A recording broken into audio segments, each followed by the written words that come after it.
Saudara, Aliansi Jurnalis Independen Lok Sumawe bekerja sama dengan SKK Migas dan Pertamina Subholding Upstream Regional Sumatera Zona 1 menggelar edukasi industri hulu migas bagi jurnalis Lok Sumawe dan Aceh Utara.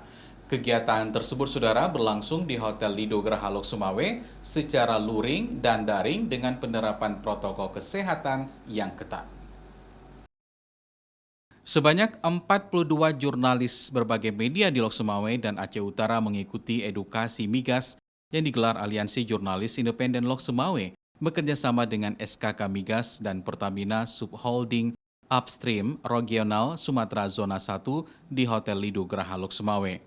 Dalam kegiatan edukasi tersebut, para jurnalis dari berbagai platform media dibekali ilmu tentang liputan industri hulu migas Pertamina serta teknik meliput isu migas dengan penggunaan data-data, guna menambah wawasan dan pengetahuan para jurnalis tentang kegiatan industri hulu migas.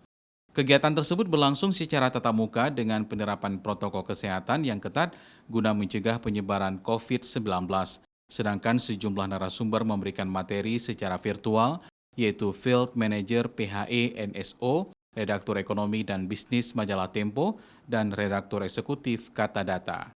Dengan adanya pelatihan seperti ini, kita dapatkan ilmu pengetahuan tambahan bagaimana untuk mendapatkan data, yaitu mungkin selama ini kita kesulitan dari mengakses data, sehingga kita tadi mendapatkan pandangan beberapa lembaga data, yaitu dari jurnalis senior kita.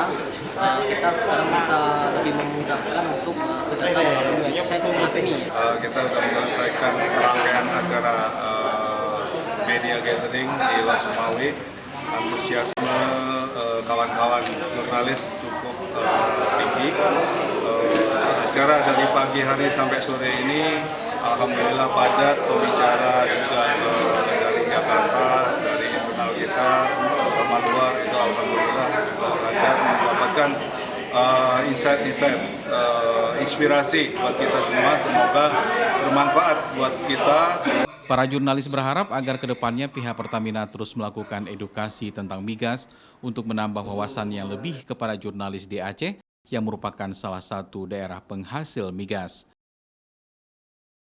Zikri Maulana, Kompas TV, Lok Sumawe.